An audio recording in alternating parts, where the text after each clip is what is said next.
3 things you're doing that damage your confidence. A lot of people have problems with their self-confidence and don't feel quite as pleased about who they are as maybe they should.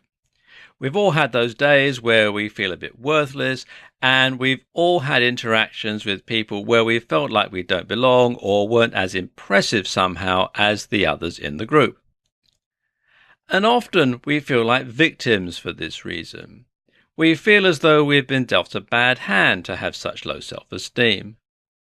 But guess what? You might also be somewhat responsible. Not only is it your responsibility to dig yourself out of that pit, but you might also be the one who put yourself there in the first place.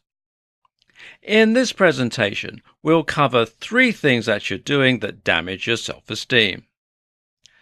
Replaying uncomfortable experiences. When someone says something cruel about you, how do you react? Many of us respond by replaying what they've said in our heads over and over again. And we do the same thing when we trip over and embarrass ourselves in public. And we do the same thing when we've had a bad date or a bad interview. You get the point. While it's useful to replay these events to look for things we could do better, it becomes destructive if we do this over and over, and you end up cementing certain neural pathways. So, have a debrief, then move on. Being too polite and humble. It's nice to be polite and humble to some extent, but there becomes a point where it actually just amounts to putting yourself down. If you're constantly humble, then you are positioning yourself below others, and eventually you start to believe that's where you should be, and so do other people.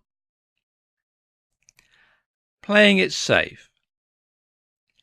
Essentially, a lack of confidence comes down to fear. Usually, this means a fear of getting it wrong.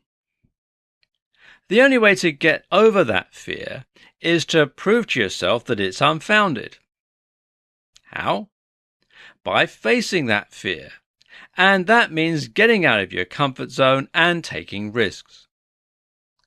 If you're shy of social situations, then put yourself out there and speak to people. If you're unconfident in doing DIY, then grab that drill and start getting to work.